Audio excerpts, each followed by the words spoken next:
મધ્ય ગુજરાતના ઉદ્ઘાટન કાર્યક્રમમાં આપણી સૌની સાથે ઉપસ્થિત કેન્દ્રીય આવાસ અને શહેરી વિકાસ મંત્રી શ્રી મનોહરલાલ ખટ્ટરજી, મારા સાથી નાયબ મુખ્યમંત્રી શ્રી હર્ષભાઈ સંઘવી, મારા સાથી મંત્રી શ્રી જીતુભાઈ વાઘાણી, શ્રી ઋષિકેશભાઈ પટેલ, શ્રી નરેશભાઈ પટેલ, શ્રી અર્જુનભાઈ મોઢવાડિયા, શ્રી રમણભાઈ સોલંકી, ડોક્ટર મનીષાબેન વકીલ, ભારતમાં યુક્રેનના રાજદૂત માન્ય ડોક્ટર એલેક્ઝાન્ડર પોલિશિકચુક, રવાંડાના હાઈ કમિશનર માન્ય શ્રી જેકલિન મુકાગીરા, જાપાનના મુંબઈ સ્થિત consulate general Shrimati Sato Hitomi, આયર્લેન્ડના consulate general Shri Patrick Duffy, રાજ્યના મુખ્ય સચિવ શ્રી M.K. દાસ, આમંત્રિત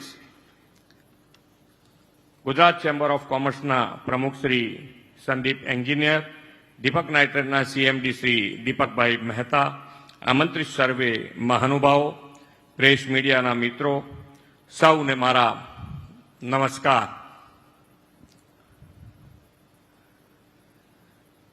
એક એવું નેતૃત્વ આપણને મળ્યું છે.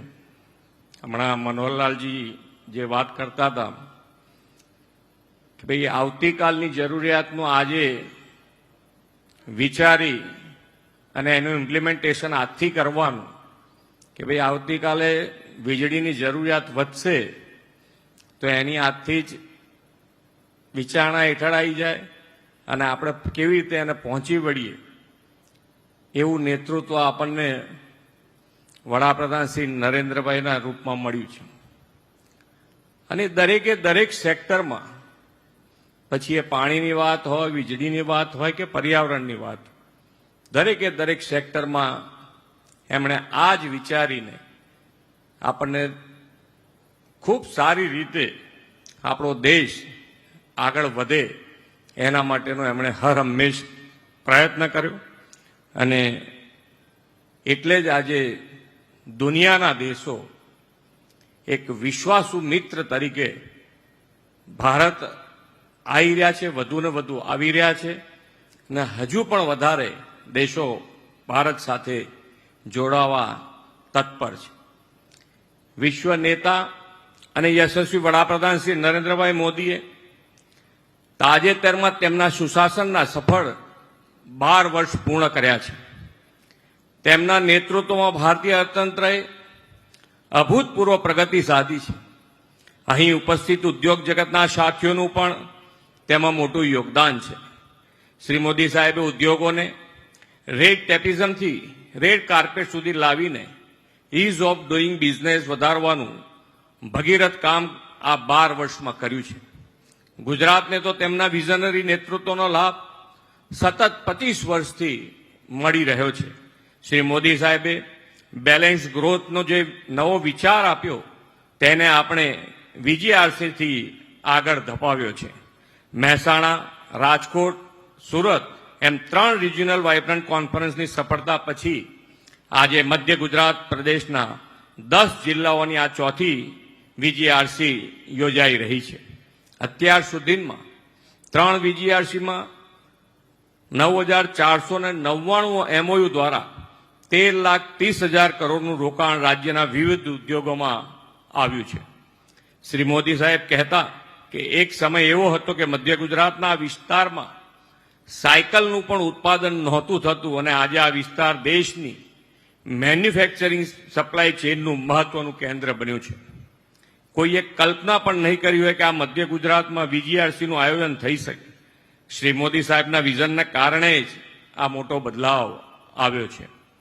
આદરણીય શ્રી મોદી સાહેબે વેપારી રાજ્ય તરીકેની ગુજરાતની ઇમેજ બદલવાના નિર્ધાર સાથે 2003માં વાઇબ્રન્ટ ગુજરાત સમિટની શરૂઆત કરાવી હતી.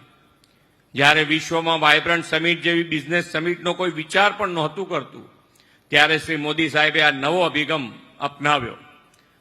તે વખતે તેમણે કહેલું કે દુનિયાભરના રોકાણકારો ગુજરાતમાં આવે તેવું એમનું સપનું છે.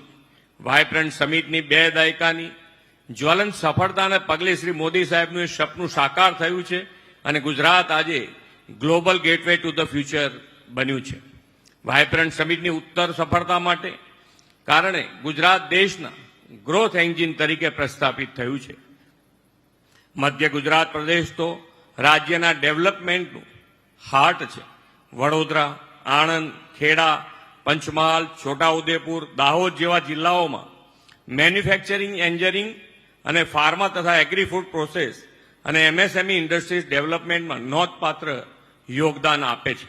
વડોદરા તો petrochemicals, speciality chemical, EV equipment ઉપરાંત તાતા એરબસ C295 દ્વારા એરોસ્પેસ સેક્ટરમાં અગ્રેસર બની રહ્યું છે.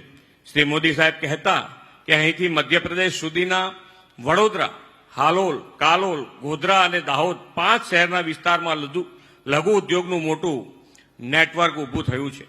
આપણું આણંદ દેશનું મિલ્ક કેપિટલ છે અને અમૂલ બ્રાન્ડ દુનિયામાં ભારતની ઓળખ છે, તો ખેડા જિલ્લામાં ફૂડ પ્રોસેસિંગ અને લઘુ ઉદ્યોગની તાકાત છે. અમદાવાદના ધોલેરા અને સાણંદ દેશના સેમિકોન હબ તરીકે ગ્લોબલ સપ્લાય ચેઇનના મહત્વના કેન્દ્ર તરીકે ઉભરી રહ્યા છે. ધોલેરા દેશના પહેલા સ્માર્ટ ઇન્ડસ્ટ્રીયલ સિટી તરીકે આકાર લઈ રહ્યું છે. ત્યાં ગ્રીનફિલ્ડ એરપોર્ટ ટૂંક જ સમયમાં કાર્યરત થવાનું છે. આદરણીય વડાપ્રધાનશ્રીએ ધોલેરાને હાઈ સ્પીડ રેલ કનેક્ટિવિટી માટે તાજેતરમાં જ દેશના પહેલા સેમી હાઈ સ્પીડ રેલ કોરિડોરને મંજૂરી પણ આપી દીધી છે. આપણે ટ્રેડિશનલ એમએસએમઈ અને ઇમર્જિંગ સેક્ટરના ઉદ્યોગને પણ પ્રોત્સાહન મળે તે દિશામાં આગળ વધી રહ્યા છીએ. ગાંધીનગરનું ગિફ્ટ સિટી ફિનટેક માટે બેસ્ટ ડેસ્ટિનેશન. અહીં એઆઈ, ડેટા સેન્ટર્સની સાથે ફાઇનાન્સિંગ અને એરક્રાફ્ટ લીઝિંગ માટેનો અપાર અવસરો છે. આ બધા ક્ષેત્રોને વધુ વેગ મળે તે માટે સૌથી જરૂરી બાબત છે સરકારની સુદૃઢ નીતિઓ. શ્રી મોદી સાહેબે ગુજરાતમાં ઇઝ ઓફ ડુઇંગ બિઝનેસની સંકલ્પના સાથે ઉદ્યોગ માટે સિંગલ વિન્ડો ક્લિયરન્સ વ્યવસ્થા ઊભી કરી છે. એ દિશામાં આગળ વધતા ઉદ્યોગોની ગ્લોબલ સપ્લાય ચેઇનમાં ભાગીદારી વધુ મજબૂત બને તે હેતુથી આપણે તાજેતરમાં જ ન્યૂ ઇન્ડસ્ટ્રીયલ પોલિસી 2026 જાહેર કરી છે. વિકસિત ગુજરાતથી વિકસિત ભારત 2047ના લક્ષ્ય સાથે આ પોલિસીમાં એમએસએમઈ, મહિલા ઉદ્યોગ સાહસિકો, સ્ટાર્ટઅપ્સ વગેરે માટે એક બ્રેક થ્રુ પહેલો અને ઇન્ડસ્ટ્રીયલ ફ્રેન્ડલી ઇન્સેન્ટિવ્સ સમાવેશ કર્યા છે. પહેલી વખત એવી પોલિસી બની છે કે જેમાં ચૂઝ યોર ઇન્સેન્ટિવ્સ અન્વયે ઇન્ડસ્ટ્રીઝ પોતે નક્કી કરશે કે તેમને કયા પ્રકારનું ઇન્સેન્ટિવ જોઈએ છે. આપ સૌ પણ આ પોલિસીનો લાભ લો એવી અમારી અપેક્ષા છે. આદરણીય વડાપ્રધાનશ્રીએ ગુજરાતને પોલિસી ડ્રીવન સ્ટેટની આગવી ઓળખ અપાવી છે.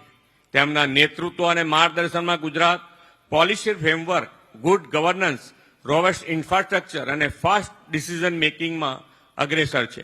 એટલું જ નહીં, ગુજરાત વડાપ્રધાનશ્રીએ આપેલા make in India made for the world, Aatmanirbhar Bharat, digital Bharat, green growth જેવા અભિયાનો દ્વારા નવી અર્થવ્યવસ્થાનું નિર્માણ કરી રહ્યું છે.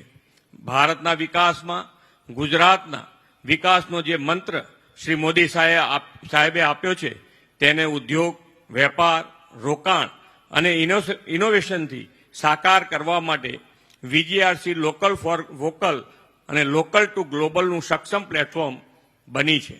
વડાપ્રધાનશ્રીએ આ શહેરમાં જ કહ્યું હતું કે કોઈ પણ પોસિબિલિટીને પ્રોસ્પેરિટીમાં બદલવા માટે યોગ્ય પ્લાન અને યોગ્ય પાર્ટનર્સની જરૂર છે. આવો આપણે સૌ વીજીઆરસીના પ્લેટફોર્મના ડિસ્કશનને ડિસિઝનમાં, આઈડિયાઝને પ્રોજેક્ટ્સમાં અને પ્રોજેક્ટ્સને પ્રોસ્પેરિટીમાં પરિવર્તિત કરીએ અને વિકસિત અને આત્મનિર્ભર ભારત 2047 માટે વિકસિત ગુજરાતથી લીડ લઈએ એ જ અપેક્ષા સાથે વિરમું છું. ભારત માતા કી જય. વંદે માતરમ. જય જય ગરવી ગુજરાત.